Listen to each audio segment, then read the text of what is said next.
বাইরে ঝমঝমিয়ে বৃষ্টি পড়ছে গাইস। আর বাড়িতে কি মোমো বানাবো না, এটা কি হতে পারে? তাই ছাতা নিয়ে চলে গেলাম বাঁধাকপি আনতে। মোমো খেতেই হবে। মোমোর জন্য কিন্তু একটা হেলদি পুর তৈরি করে নিয়েছি। এটার মধ্যে আছে বাঁধাকপি গ্রাইন্ড করা, মানে গ্রেট করে নিয়েছি।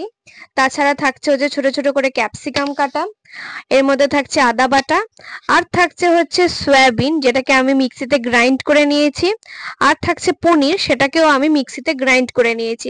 একটা হেলদি পুর তৈরি করে নিলাম। এটাকে কড়াইয়ে ২-৩ চামচ তেল দিয়ে ভালো করে ভেজে নিলাম। একটু সেদ্ধ হয়ে গেলেই হবে, ভাজা ভাজার দরকার নেই। আর মনে রাখতে হবে এটাতে যেন হলুদ দেওয়া যাবে না, মোমোতে কিন্তু হলুদ একদমই চলে না। আমি যে ডোটা বানিয়েছি সেটাতেও কিন্তু ১ চামচ আমি তেল দিইনি। আর এটাতে সম্পূর্ণ ময়দা দিয়ে করার কোনো দরকার নেই, আটা ময়দা সমপরিমাণে মিক্স করে ডোটা তৈরি করবে। এদিকে আমি চাটনির জন্য ৪টে টমেটো জলে সেদ্ধ করে নিয়েছি। তার সাথে সাথে আমি শুকনো লঙ্কাটাও জলে সেদ্ধ করে নিয়েছি, এটাকে এবার গ্রাইন্ড করতে হবে। চলো একটা মোমো বানিয়ে নিই। মোমোটা কিন্তু একটা ডায়েট খাবারের মধ্যেই পড়ে। আমি যদি দুটি রুটি আর একটা তরকারি খাই, সেটার যা ক্যালোরি একটা মোমোরও কিন্তু তাই। মোমোটাকে একটা জাঙ্ক ফুড কখনোই বলা যায় না। আমাদের ডোতে কিন্তু ময়দা থেকে আটার পরিমাণ বেশি ছিল, আটা মোমোও হয়। এটাই একটা ভালো জিনিস মোমোতে, যে মোমোতে তেলের পরিমাণটা থাকে না বললেই চলে।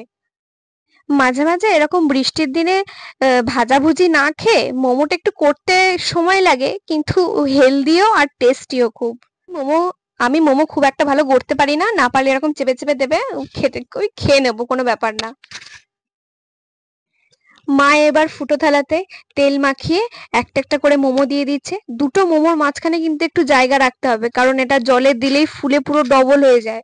তো জায়গাটা রাখতে হবে যাতে ওটা বাড়তে পারে। আর এইদিকে আমি তৈরি করে নিচ্ছি চাটনিটা। এটাতে টমেটো আর শুকনো লঙ্কাটা জলে সেদ্ধ করে ভালো করে গ্রাইন্ড করে নিয়ে কড়াইয়ে ১ চামচের থেকে বেশি তেল না, ১ চামচ তেল দিয়ে ওই জলটাকে শোকাতে হবে শুধু। আর এর মধ্যে কিন্তু কোনো রকম মশলা দেওয়া যাবে না, শুধু অল্প নুন আর একটুখানি হলুদ অল্প, ব্যাস। আর একটু আদা বাটা, আর কিচ্ছু দরকার নেই। আমাদের মোমো এখানে ফুলে ডবল হয়ে গেছে গাইস। পুরো ডবল লাগছে, মনে হচ্ছে গপ গপ করে খেয়ে নি। মোমো যদি তৈরি হয়ে যায় না, এরকম সহজেই উঠে আসবে। আর যদি কাঁচা থাকে তাহলে ছিঁড়ে যাবে, ভেঙে যাবে, উঠতে চাইবে না। তো এটা সহজেই উঠে যাচ্ছে। আমাদের মোমো তৈরি হয়ে গেছে। একটা একটা করে এবার নামিয়ে নিলাম। এরপর খাবো বসে বসে। ওয়াও!